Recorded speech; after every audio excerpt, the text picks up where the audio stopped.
آپ کے اور میرے امام نے فرمایا، آپ کے اور میرے امام نے فرمایا شرک ٹھہرے جس میں تعظیم حبیب، اس برے مذہب پہ لعنت کیجیے۔ اصل چیز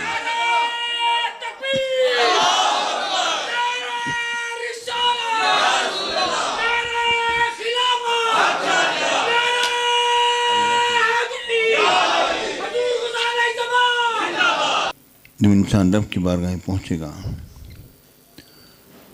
تب اس کو اندازہ ہوگا کہ میں دنیا میں کیا کچھ کرتا رہا ہوں۔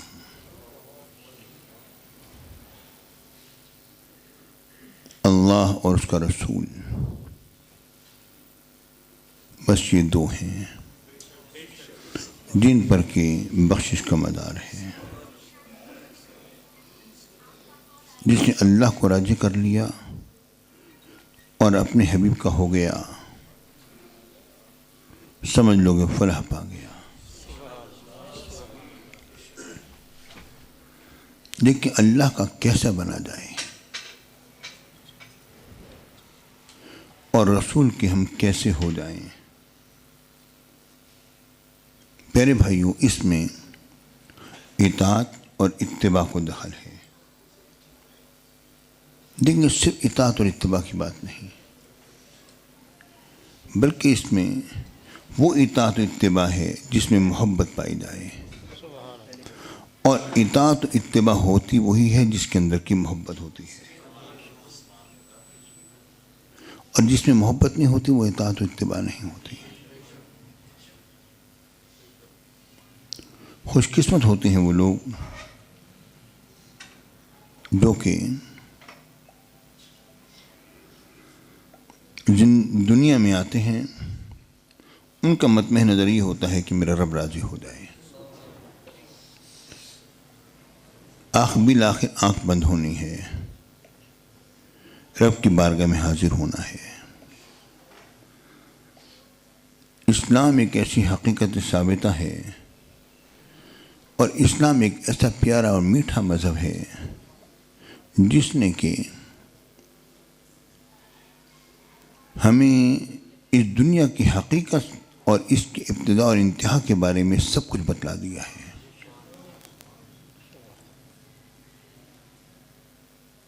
انسان اگر اپنی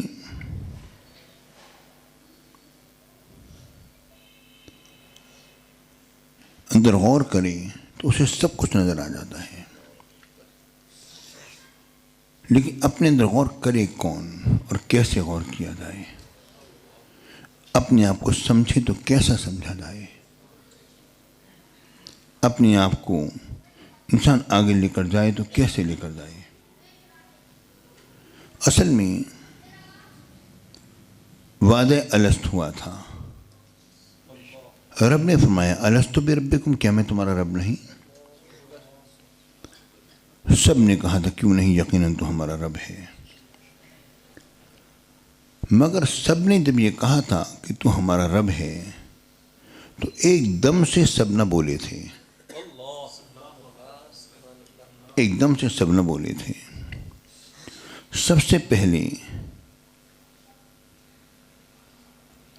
ایک ذات نے بلا کا نعرہ لگایا تھا،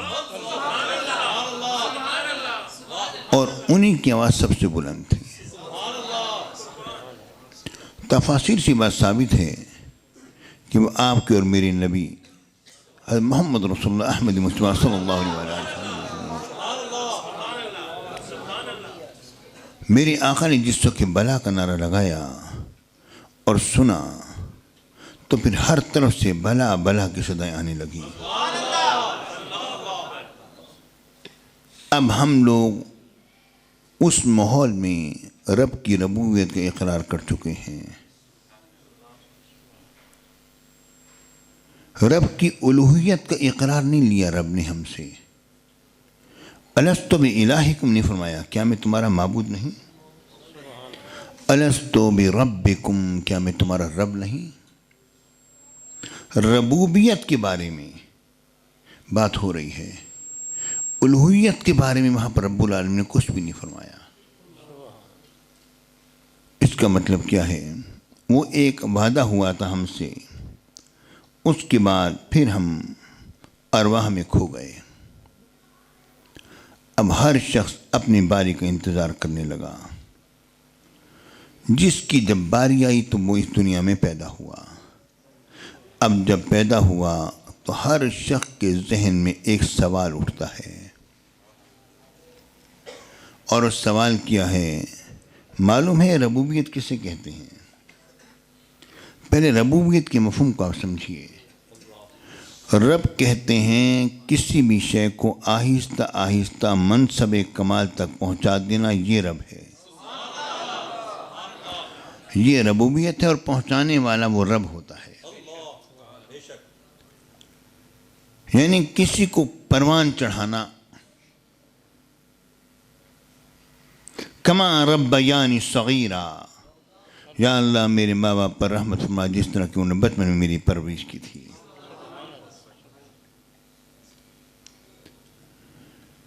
تو جب دنیا میں آیا تو انسان کے ذہن میں یہ خیال پیدا ہوا کہ یہ دنیا ایک دم سے نہیں ہے، کسی نے اس کو بنایا ہے۔ وہی ربوبیت کی بات آ رہی ہے ذہن میں۔ یہ بات کسی کسی کے ذہن میں آتی ہے کہ جس نے بنایا ہے ہمیں اس کی عبادت بھی کرنی چاہیے، لیکن جو پہلا سوال ہر انسان کے ذہن میں ہے کہ یہ کائنات خود سے نہیں بنی، کوئی ہے بنانے والا، کسی نے اس کو بنایا ہے۔ اور یہ سوال کیوں آیا؟ وجہ اصل میں یہی تھی کہ وعدہ الست ہو چکا ہے اور ہم کسی کی ربوبیت کا اقرار کر چکے ہیں۔ جب رب العالمین کی ربوبیت کا ہم نے اقرار کیا اور یہاں پر آئے تو انسان کے اندر ایک بات موجود تھی کہ میں کسی کی ربوبیت کا اقرار کر چکا ہوں، وہ ہمارا رب ہے۔ تو ہر شخص تلاش کرنے لگا کہ میرا رب کون ہے۔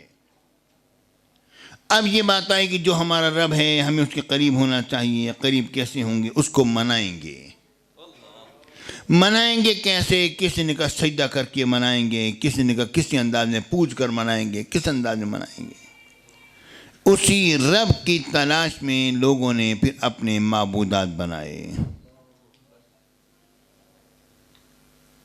پیارے ساتھیوں، یہ جو ہم وعدہ الست جو کر چکے ہیں اور رب کی ربوبیت کے اقرار کر چکے ہیں کہ حقیقی رب ہمارا ایک ہے، اب اس میں یہ ہوا ہمارا اقرار ہو گیا، ہم اب کسی کے بارے میں مقر ہیں، اقرار کرنے والے ہیں، دنیا میں آ گئے۔ اب جناب علی ہم کسی پر ایمان لا چکے ہیں کہ وہ ہمارا رب ہے۔ اب جو شخص میں پیدا ہو رہا ہے، کل مولود یولد علی الفطرہ، ہر پیدا ہونے والا بچہ دین فطرت اسلام پر پیدا ہو رہا ہے،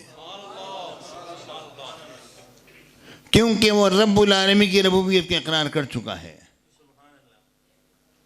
جب وہ پیدا ہوا تو اسلام پر پیدا ہوا۔ فَأَبَوَاهُ يُحَوِّدَانِهِ أَوْ يُنَصِّرَانِهِ أَوْ يُمَجِّسَانِهِ، ماں باپ کی مرضی یہودی بنائے، نصرانی بنائے یا مجوسی بنا لیں، مگر رب نے اس کو دین فطرت اسلام پر پیدا کیا ہے۔ پیارے ساتھیو، جب یہ بات آپ پر واضح اور منکشف ہو گئی ہے، اب مجھے یہ بتلائیے کہ ہم نے وہاں پر بلا کا نعرہ کیوں لگایا تھا؟ کیونکہ ہمارے اور آپ کے آقا نے سب سے پہلے یہ نعرہ بلند کیا تھا۔ اب ہم سب لوگوں کا ایمان جو ہے در حقیقت سرکار مدینہ کے مرہون منت ہے۔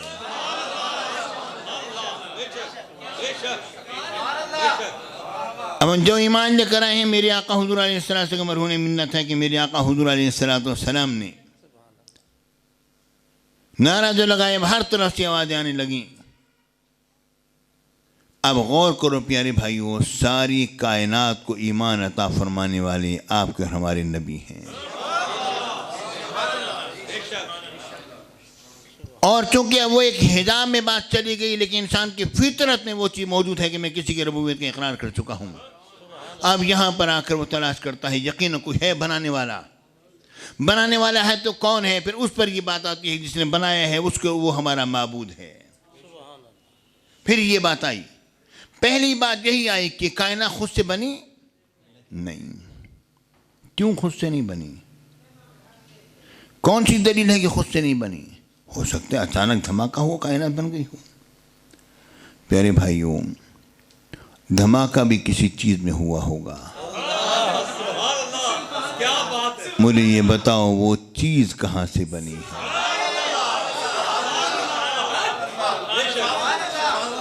بگ بینگ تھیوری آپ نے پڑھی، ہم نے پڑھی، میں نے اس پر کتاب بھی لکھی، کتاب وسیلہ کے اندر میں نے وہ تمام چیزیں میں نے پیش کی۔ پیارے ساتھیوں، وہ دھماکہ جو ہوا تو کسی چیز میں ہوا نا، تو وہ چیز کہاں سے آئی؟ بیٹھ بیٹا، بس ہو گئے بیٹا، تقریر کرنے دو۔ صحابہ کرام نے، پیارے ساتھیوں، بات یہ ہے کہ دو چیزیں ایسی ہیں جو کہ فلاسفہ نے جس کا اقرار کیا اور اسلام نے اس کو سمجھا دیا۔ فلاسفہ نے کہا دو چیزیں ناممکن ہیں۔ کون سی دو چیزیں؟ نہ تو یہ ممکن ہے کہ اس نے اس کو بنایا ہو، اس نے اس سے بھی پیدا ہوا ہو، یہ اس سے بنا ہو، یہ اس سے، یہ تسلسل چلتا رہے، یہ ممکن نہیں ہے۔ کہیں نہ کہیں جا کے رکنا پڑے گا،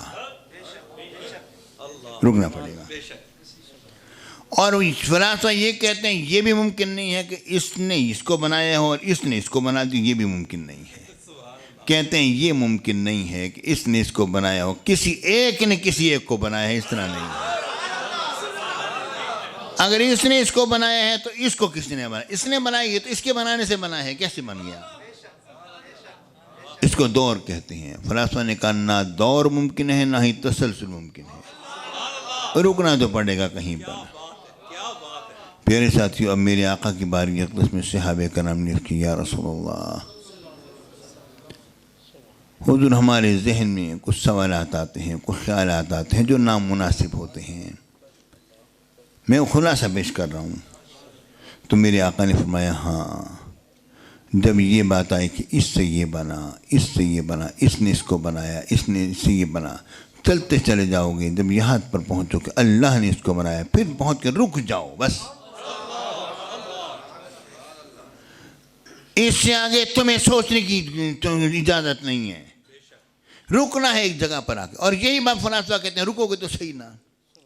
پیارے ساتھیوں، سب چیز پانی سے بنی، وَجَعَلْنَا مِنَ الْمَاءِ كُلَّ شَيْءٍ حَيٍّ، ہر زندہ چیز پانی سے بنی۔ تو بنا پانی کیسے آیا؟ پانی تو گیسی سے بن گیا، تو گیسی کیسے بنی؟ کچھ سوچنا تو پڑے گا نا، یہ کیسے بنی گیسی سے؟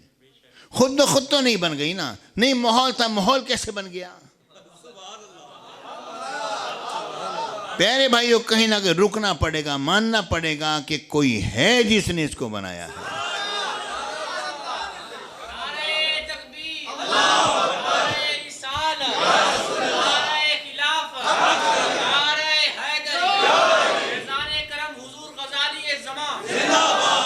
جہاں پر پہنچو گے کہ اس نے اس کو بنایا، اب دیکھنا یہ ہے کہ کس چیز سے بنایا، تو وہ چیز کہاں سے آ گئی؟ جس سے بنایا ہے وہ چیز کہاں سے آئی؟ پھر سوال وہیں کا وہیں کھڑا ہے۔ اس سوال کا جواب خدا کی قسم صرف زبان مصطفیٰ نے دیا ہے۔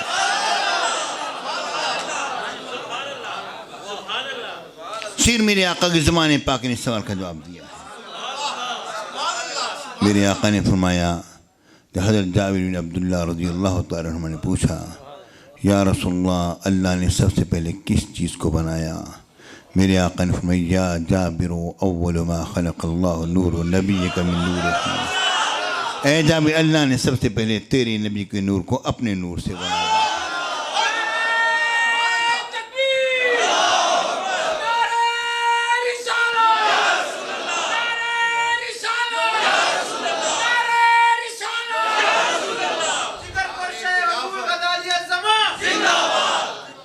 میرے ساتھیوں، اب پھر سوال وہیں کھڑا ہے۔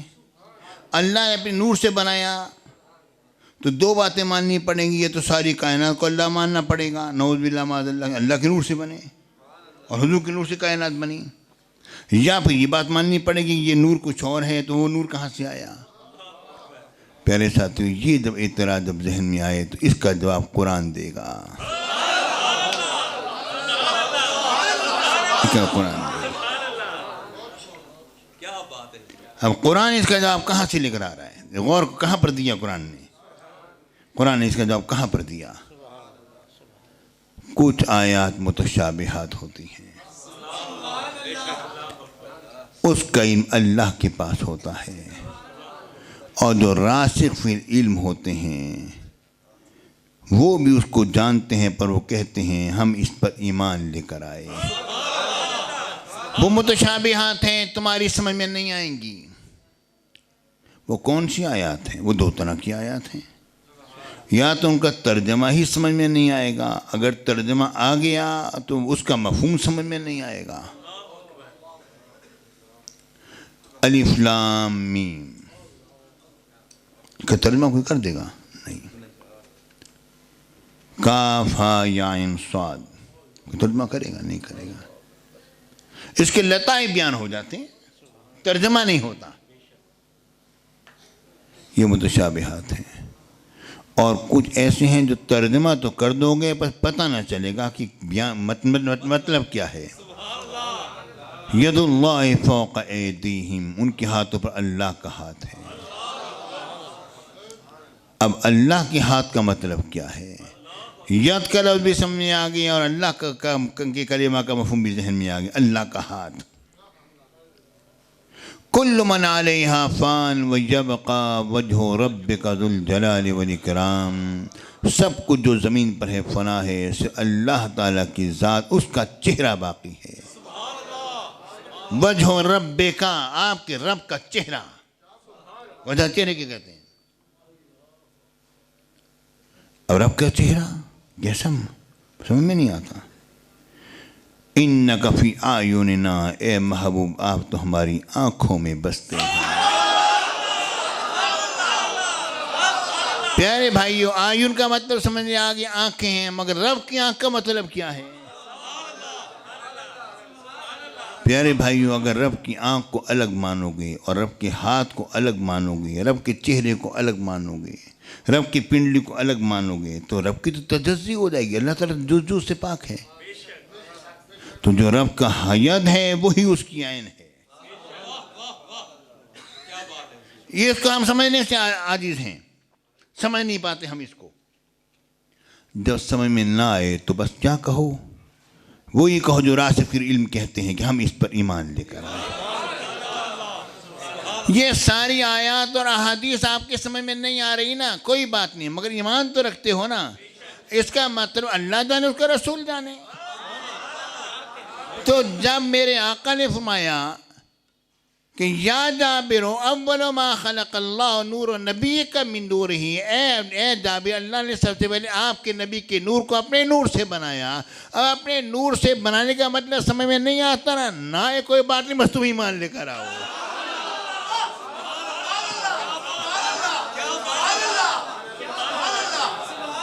تمہارا کام ایمان لے کر آنا ہے۔ پیارے بھائیو، اگر ہر بات اگر ہماری عقل کے مطابق ہونے لگ جائے تو پھر ایمان کیسا؟ اگر ہر بات اگر ہماری عقل کے مطابق ہونے لگ جائے تو ایمان کیسا؟ ایمان تو کہتے ہی اسے ہیں کہ جہاں پر عقل دھوکہ کھا جائے اور سمجھ میں بات نہ آئے، جہاں آنکھ دھوکہ کھاتی ہے، میرے اور آپ کے شیخ غزالی اثر نے فرمایا، جہاں آنکھ دھوکہ کھاتی ہے تو عقل ہدایت دیتی ہے۔ رات میں دیکھا چاند سر پٹ دوڑا چلا جا رہا ہے، اب یہ غروب ہو جائے گا، مگر غروب ہونے کا نام ہی نہیں لیتا۔ عقل نے کہا آنکھ دھوکہ کھا رہی ہے، بادل چل رہے ہیں، ٹھیک ہے نا؟ اور جہاں پر عقل دھوکہ کھائے وہاں پر نور نبوت کی ضرورت ہوتی ہے۔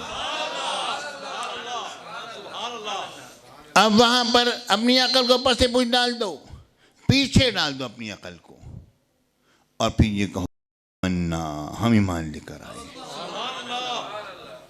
میرے آقا نے فرمایا جب تم یہ سمجھو کہ اللہ نے سب کو بنایا تو اب پھر اپنی عقل کو پیچھے ڈال دو، بس آگے سوچنا منع ہے۔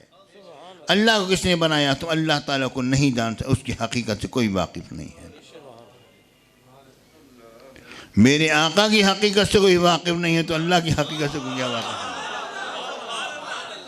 یا ابو بکر، اے ابو بکر صدیق رضی اللہ عنہ، لم یعرفنی حقیقتا غیر ربی، میری حقیقت کو میرے رب کے علاوہ کسی اور نے نہیں جانا ہے۔ کیسے جانا جا سکتا ہے جب میرے آقا کا نور اللہ کے نور سے ہے؟ میرے ساتھیوں، میرے آقا کا نور اللہ کے نور سے ہے۔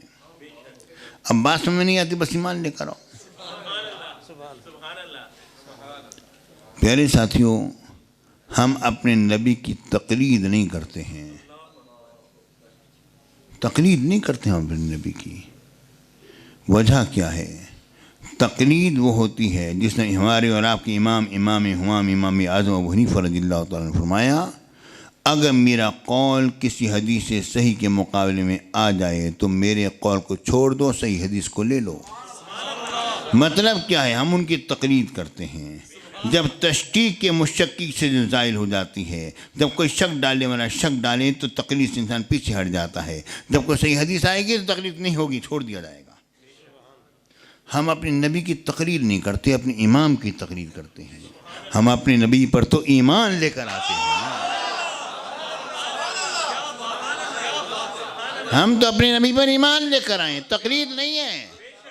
تقلید میں تو انسان بعضوں کا قدم پیچھے ہٹا لیتا ہے، لیکن ایمان میں قدم پیچھے نہیں ہٹتا۔ میرے نبی نے تو یہ کہا ہے، اے مشرکو، کہ میرا نبی راتوں رات یہاں سے یہاں تے ہو کر آ گیا ہے، اگر اس سے آگے بھی کچھ فرماتے تو میں تو اس کا بھی ایمان اتر۔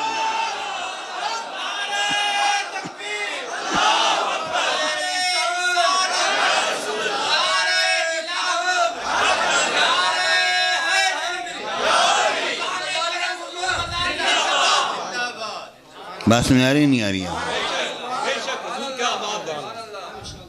اب میرے آقا حضور علیہ السلام سے یہ ساری کائنات بنی۔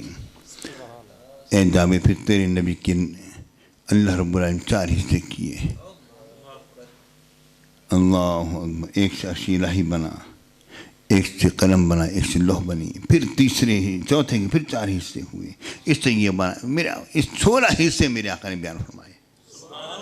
اس سے یہ بنا، آسمان بنے، فرشتے بنے، آخر میں مومن کی آنکھوں کا نور بنا، دل کا ایمان کا نور بنا، سب کو بیان ہوا، سب کچھ ہو گیا۔ پیارے بھائیوں، جب یہ سب کچھ حضور کے نور سے بنا ہے تو یہ بتاؤ حضور کہاں پر ہیں؟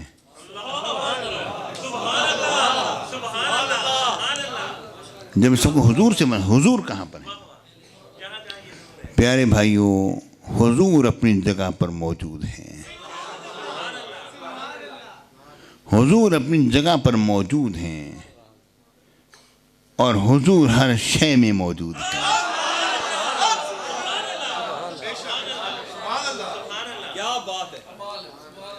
حضور اپنی جگہ پر بھی موجود ہیں اور ہر شے میں بھی موجود ہیں۔ سورج اپنی جگہ میں موجود ہے، مگر یہ لہلہاتے ہوئے کھیت کیا سورج کی روشنی کے بغیر بن گئے؟ نہیں۔ جب ایک کھیت بغیر سورج کے نور کے نہیں بن سکتا ہے تو ساری کائنات نور محمدی کے بغیر کیسے بن سکتی ہے؟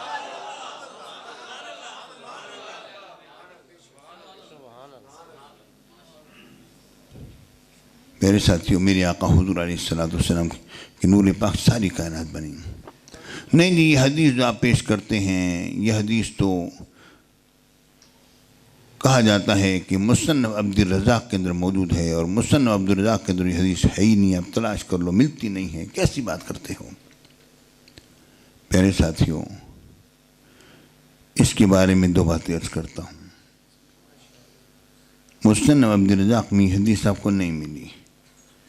کیوں نہیں ملی؟ آج سے تقریباً یوں سمجھ لو 100 سال پہلے کی بات ہے۔ چھاپے خانے نہیں تھے، کتابوں کا چھپنا نہیں ہوا کرتا تھا، ہاتھوں سے لکھی جاتی تھی۔ جب سقوط بغداد ہوا تھا اور چنگیز خانی آئے تھے تو مسلمانوں کے کتب خانوں کی کتابیں جو ہیں وہ دریائے دجلہ میں ڈال دی گئی تھیں، تو 1 مہینے تک دریائے دجلہ کا پانی سیا رہا تھا، اتنی کتابیں انہوں نے ہماری برباد کی تھیں۔ چھاپے خانے تو اب آئے، پہلے تو کتابیں ہاتھوں کی لکھی ہوتی تھیں، دنیا کے چند نسخے ہوتے تھے۔ قرآن مجید جب لکھا گیا کل 7 نسخے حضرت عثمان غنی نے تیار فرمائے تھے، جو ہر 4 دہنگ عالم میں بھجوائے تھے، لوگ اسی سے فیض پاتے تھے،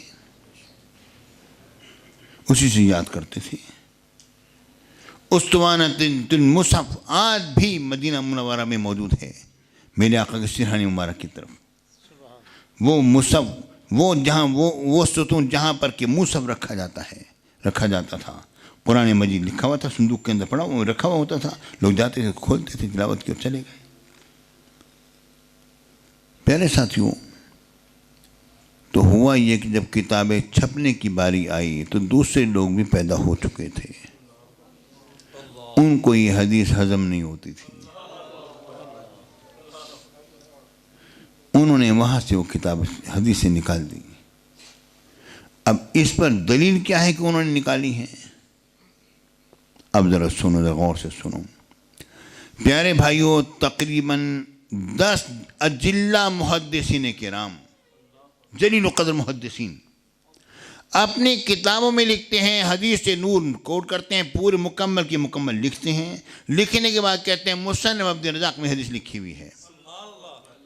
اب آپ مجھے ایک بات تو بتاؤ، 10 وہ محدثین ہیں کہ جو حدیث پاک پڑھاتے اور دین کی خدمت کرتے کرتے دنیا سے چلے گئے ہیں، اور ان کی اپنی کتابوں میں بھی یہ حدیث پاک موجود ہے۔ میرے آقا نے فرمایا من کذب علی متعمدا فلیتبوأ مقعدہ من النار، جس نے میرے اوپر جھوٹ گھڑا اسے چاہیے اپنا ٹھکانہ جہنم میں بنا لے۔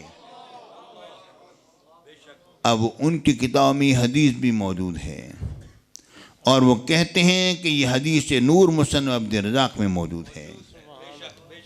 اب یہ مجھے بتاؤ کہ وہ کوئی محدث یہ نہیں کہتا کہ جی میں نے فلانے سے لیا اور اس نے مصنف عبد الرزاق سے لیا، میں نے فلانے سے لیا اس نے، یہ بات نہیں، ہر محدث نقل کر رہا ہے، مصنف عبد الرزاق کا حوالہ ڈائریکٹ دے رہا ہے۔ اس کا مطلب کیا ہے؟ اس کا مطلب یہ ہے کہ یہ سارے کے سارے محدثین جو ہیں مصنف عبد الرزاق سے دیکھ کر لکھ رہے تھے۔ اب یہ مجھے بتاؤ کہ ان سارے محدثین کو جھوٹا کہو گے یا اس ایک کو جھوٹا کہہ دو؟ سیدھی سی بات ہے۔ پیارے ساتھیوں، وہ اجلہ محدث سارے کے سارے جھوٹ بول رہے ہیں، اور یہ حدیثوں کی کتابوں کے اندر قطع و برید کرنا یہ آج بھی ہو رہا ہے۔ میں صحیح بات عرض کرتا ہوں، بہت ساری ایسی حدیثیں ہیں جو کہ ہماری کتابیں موجود، چونکہ کتب خانے زیادہ تر ان کے پاس رہے، دوسروں کے انہوں نے حدیثیں نکال دیں۔ پیارے ساتھ، اس کی بے شمار مثالیں ہیں، لیکن الحمدللہ شارجہ کا سلطان جو تھا وہ سنی ہے، اس نے ایک کتاب شائع کی، اس کا نام رکھا الجزء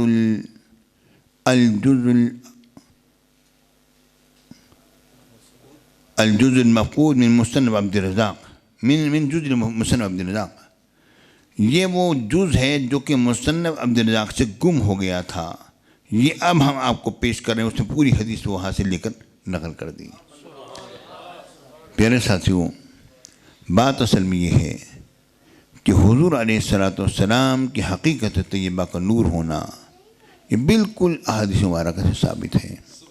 اب آپ کے سامنے ماشاءاللہ یہ روشنی جل رہی ہے، ٹھیک ہے نا، یہ بلب آپ کے سامنے ہے۔ اگر کوئی شخص اس ایک بلب کو توڑ کر دیکھے گا تو اس میں اسے ایک صرف تار نظر آئے گی جو لوہے کی ہے نا۔ اب یہ مجھے بتاؤ، جب وہ کرنٹ اس میں دوڑا تھا تو اس نے پورے لوہے کی تار کو بقعہ نور بنا دیا تھا، اور ایسا نور بنایا تھا جس کے اندر آج اس وقت ہم بیٹھے ہوئے ہیں۔ اگر ایک لوہے کی تار کو ہم بقع نور بنا سکتے ہیں تو کیا سرکار مدینہ کے جسم اطہر کو رب العالمین بقع نور نہیں بنایا ہوگا؟ جبکہ میرے آقا یہ دعا فرماتے ہیں اللہم اجعل فوقی نورا و تحتی نورا امامی نورا و خلفی نورا عن یمین نورا و عن یساری نورا اللہم اجعل لحمی نورا اللہم اجعل دمی نورا اللہم آتنی نورا اللہم اجعلنی نورا. یا اللہ میرے اوپر بھی نور کر دے، میرے نیچے بھی نور کر دے، میرے آگے بھی نور کر دے، میرے پیچھے بھی نور کر دے، میرے دائیں بھی نور کر دے، میرے بائیں بھی نور کر دے. یا اللہ تو میری ہڈیوں کو نور کر دے، میرے گوشت کو نور کر دے. یا اللہ تو مجھے نور عطا فرما. میرے ساتھی لوگوں نے کہا اگر حضور نور ہوتے دعا کیوں کرتے ہیں؟ عجیب طرح کی بات ہے، عجیب طرح کی بات ہے. میرے ساتھیوں ہر نماز میں پڑھتے اہدنا الصراط المستقیم، مل گئی ہے یا نہیں ملی صراط مستقیم؟ پھر پڑھنا چھوڑ دو. نہیں پڑھیں گے. کیوں پڑھیں گے؟ کیونکہ رب کے قرب کے درجات بے شمار ہیں. بہر پیارے بھائیو اے سنیو، میں اتنی عبادت کرنا چاہتا ہوں کہ اسلام نے ہمیں دو ایسے نظریے دیے ہیں جو کسی اور مذہب میں اس طرح سے نہیں ہیں. ایک تو یہ نظریہ دیا ہے کہ اللہ رب العالمین اس کائنات کا خالق ہے، اور ہر بندہ سوچتا ہے چاہے وہ مسلمان ہو یا نہ ہو، اس کے ذہن میں یہ خیال آتا ہے اگر ہماری زمین کسی سیارے سے ٹکرا گئی تو ہمارا کیا بنے گا؟ اگر ہماری زمین کے اندر یہ ہو گیا تو پھر کیا بنے گا؟ ہے نہیں ہے؟ خیال آتا نہیں آتا؟ پیارے ساتھیوں، یہ خیال جو آ رہا ہے اب اس کا جواب کوئی مذہب نہیں دے گا، اسلام دیتا ہے. ہاں جس وقت یہ زمین تہس نہس ہوگی تو اس کے بعد تم ایک اور جہان میں موجود ہوگے. کل من علیہا فان، جو کبھی زمین پر ہے سب کے اوپر فنا طاری ہو جائے گی، کوئی چیز باقی نہیں رہے گی. لیکن وہ چیز فنا ہوگی، معدوم نہیں ہوگی. فنا الگ ہے اور عدم الگ ہے. ہم نہ تھے، رب العالمین نے ہمیں پردے عدم سے نکال کر وجود عطا فرمایا. لیکن اب جو ہو گیا ہے اب اس پر عدم نہیں آئے گا.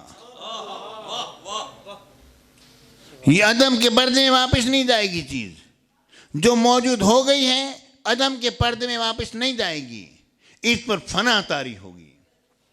اس لیے یہ کہا یہ آیات میں اور قرآن پاک میں بات ملتی ہے کہ زمین کو لپیٹ دیا جائے گا قیامت میں. یہ نہیں کہا جاتا ہے کہ زمین جو ہے معدوم ہو جائے گی، کسی نہ کسی صورت میں موجود ہوگی. پیارے بھائی اسے فنا کہا جاتا ہے. کل من علیہا فان، جو کوئی زمین پر فنا ہے اس پر کسی نہ کسی صورت میں ضرور موجود ہوگی. اس کا مطلب کیا ہے؟ اس کا مطلب یہ ہے پیارے ساتھیوں کہ جس طرح کہ ہم نے ایک پانی کو ابالا آگ کے اوپر اور تھوڑی دیر میں دیکھا پانی خشک ہو گیا، اب نظر نہیں آتا، پانی موجود ہے پر وہ ہوا بن گیا ہے. جس وقت کہ ہم نے اس چیز کو سمجھ لیا تو یہ بات ذرا دیکھو کہ پانی جو ہے جو ایک جسم ہے اور وہ اگر ہوا بن کر ہماری آنکھوں سے اوجھل ہو سکتا ہے تو پیارے بھائیوں اللہ رب العالمین جن اجسام کو لطافت عطا فرماتا ہے وہ ہوتے ہوئے بھی ہماری آنکھوں سے اوجھل کیوں نہیں ہو سکتی ہیں؟ یہ ہماری دیوی حرارت سے پانی غائب ہو گیا اور ہوا بن گیا. جنہیں عشق الہی اور عشق مصطفیٰ کی حرارت ملتی ہے پورے جسم اچانک غائب ہو جاتے ہیں. پیارے ساتھیوں اس پر بڑی واقعہ یاد آیا. حضرت غوث اعظم سیدنا الشیخ عبد القادر جیلانی رضی اللہ تعالیٰ عنہ، اللہ اکبر. حضرت غوث پاک تھے، ابن اور ایک قاضی تھے. قاضی صاحب نے واقعہ لکھا، کہتے ہیں کہ ہم 3 طالب علم تھے. کہتے ہیں ہم 3 طالب علم تھے اور ہم ایک وقت کے غوث تھے، ان کی بارگاہ میں حاضر ہوئے. ان غوث کی کرامت یہ تھی اچانک بیٹھے بیٹھے اپنے مسئلے پر غائب ہو جایا کرتے اب ایک ابن سقا تھا، وہ 16 سال کی عمر میں بہت بڑا عالم بن گیا تھا، تمام فنون پر اس کو مہارت تامہ حاصل ہو گئی تھی۔ اور ایک قاضی صاحب کہتے ہیں ایک میں تھا اور ایک ہمارے ساتھ شیخ عبدالقادر جیلانی تھے، بچے تھے۔ ہم تینوں نے کہا چلو ان بزرگ کی زیارت کرنے چلتے ہیں۔ ابن سقا نے کہا میں ان سے ایسے سوالات کروں گا وہ جواب ہی نہیں دے سکیں گے، اور قاضی نے کہا کہ میں سنوں گا، دیکھو جواب دیتے بھی ہیں کہ نہیں دیتے ہیں۔ اور غوث پاک نے کہا ہم تو اللہ کے ولیوں کی زیارت کرنے کے لیے جاتے ہیں۔ جب وہاں پر پہنچے تو وہ بزرگ اپنی مسند پر موجود نہ تھے، اور تھوڑی دیر میں اچانک نمودار ہوئے۔ ان کے ہاتھ میں ایک پرچہ تھا، اور انتہائی قہر اور جلال کی نگاہ سے ابن سقا کی طرف دیکھا اور کہا اے ابن سقا، یہ تیرے سوالات اور یہ تیرے جوابات، لیکن تو نے وقت کے غوث کی شان میں گستاخی کی، تجھے مرتے ہوئے کلمہ نصیب نہ ہوگا۔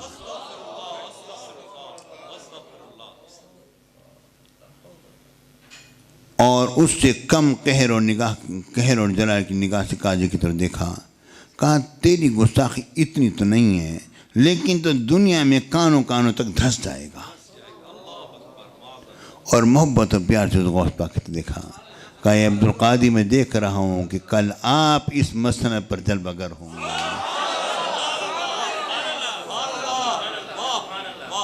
اب وہ قاضی لکھتا ہے، کہتا ہے کہ ابن سقا بہت بڑا عالم تھا، اور اس وہاں کے علاقے کا ایک بہت عیسائی بادشاہ تھا، اور وہ عیسائیوں سے مناظرے کیا کرتا تھا اور عیسائیوں کو شکست دے دیا کرتا تھا۔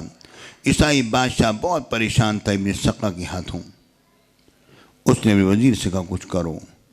اس نے کہا یہ بات یہ ہے کہ ٹھیک ہے، اگر آپ کی اجازت ہو تو میں کرتا ہوں، ٹھیک ہے۔ وہ کہتے ابن سقا کو بلائیں گے، آپ کی لڑکی جو ہے بڑی خوبصورت ہے، اس کو بھی ذرا بلائیں، اس کے سامنے مناظرہ ہوگا، وہ تو بھی دیکھا جائے گا۔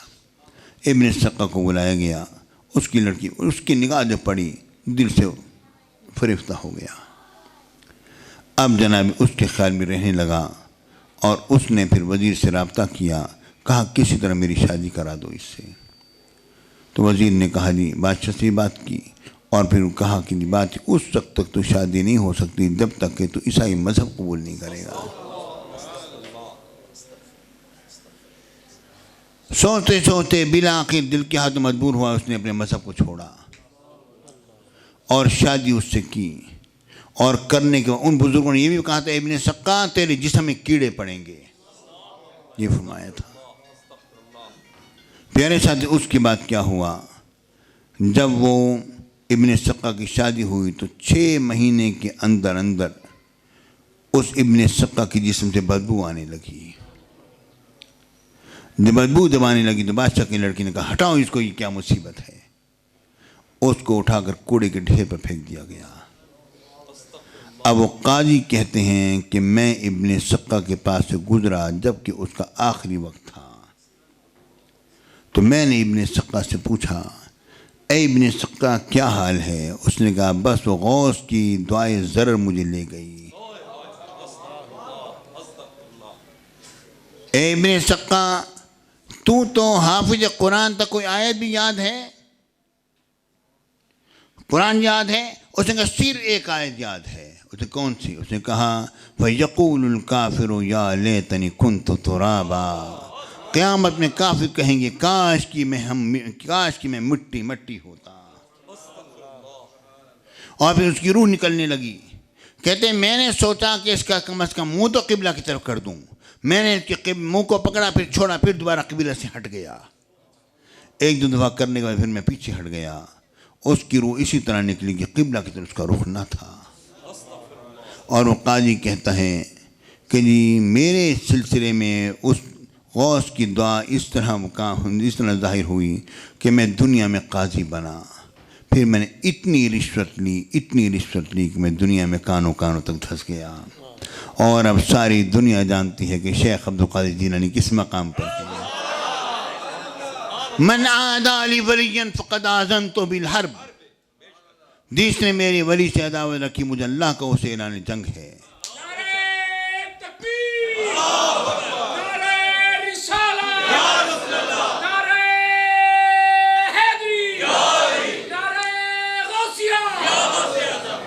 نہیں جی اللہ کے ہوتے اور جنہیں آپ اللہ کے ولی کہتے ہیں ان کے گستاخ تو دندناتے پھر رہے ہیں۔ پیارے ساتھیوں، سب سے پہلے جس نے گستاخی کی تھی نبی کی شان میں، وہ ابھی تک دندناتا پھر رہا ہے۔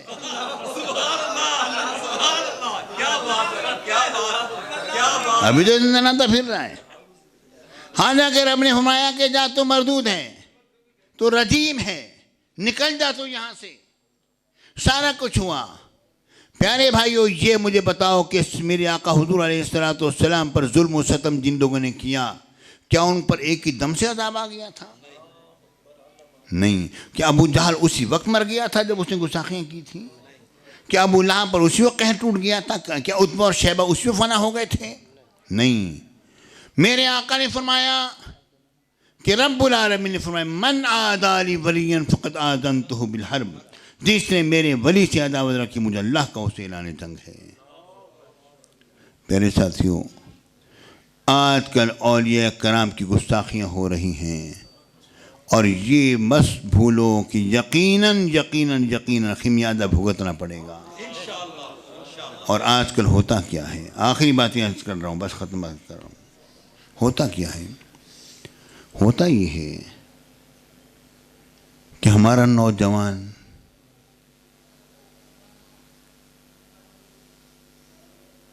اپنے کمرے میں جاتا ہے، رات کو موبائل ہاتھ میں ہوتا ہے، اپنا من پسند اسکالر تلاش کرتا ہے۔ وہ یہ نہیں دیکھتا کہ یہ آگے کہہ کیا رہا ہے، صرف اس کے بولنے کا انداز اور اس کی دلائل کہ قرآن پیش کر دی، حدیث پیش کر دی۔ پیارے بھائیوں، جو قرآن کے منکر ہیں وہ بھی تو قرآن پڑھ کر ہی قرآن کا انکار کرتے ہیں نا، وہ بھی تو قرآن ہی سے دلائل لے کر آتے ہیں قرآن کے انکار پر۔ کیا مرزائی قرآن سے اپنی سچائی ثابت نہیں کرتا؟ کیا ہر فرقہ اپنی سچائی قرآن سے ثابت نہیں کرتا؟ ہر فرقہ اپنی سچائی قرآن سے ثابت کرتا ہے۔ پیارے ساتھیوں، اگر تم نے صرف یہ دیکھا کہ نہیں یہ آیت تو وہی ہے، مطلب بھی وہی ہے، عاشق رسول سے یہ مطلب پوچھ لیا ہوتا ہے۔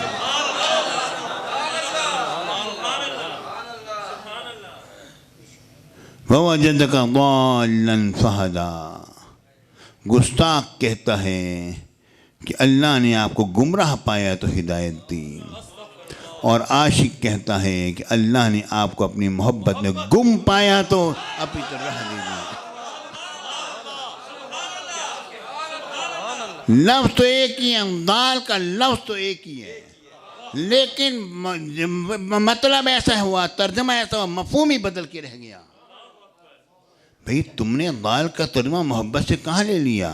قرآن میں آتا ہے کہ یوسف علیہ السلام کے بھائیوں نے حضرت یعقوب علیہ السلام سے کہا تھا اِنَّكَ لَفِي ضَلَالِكَ الْقَدِيمِ، آپ تو پرانی محبت میں مبتلا ہیں۔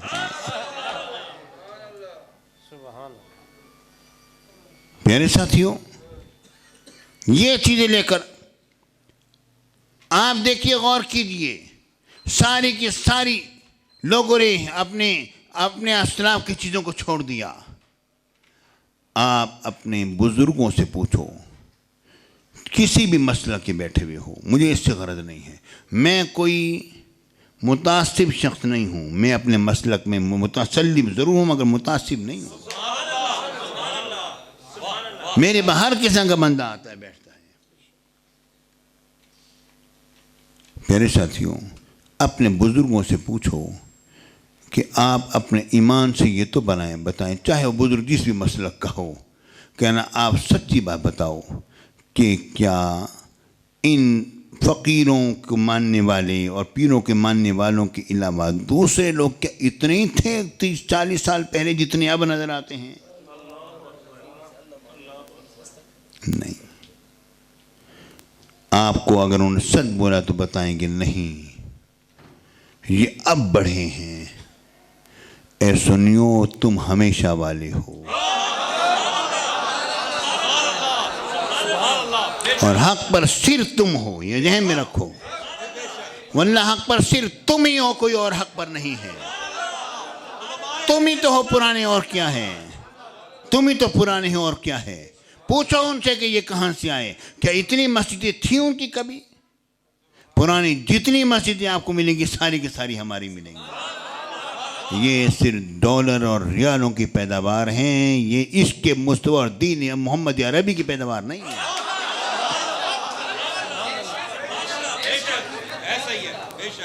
حقیقت کہتا ہوں. اپنے ایمان سے مجھے بتاؤ، جب آج سے 900 سال پہلے حضرت بہاؤالدین زکریا ملتانی کا گنبد بن رہا تھا تو کیا کوئی تھا جس نے کہا ہو کہ شرک ہو رہا ہے؟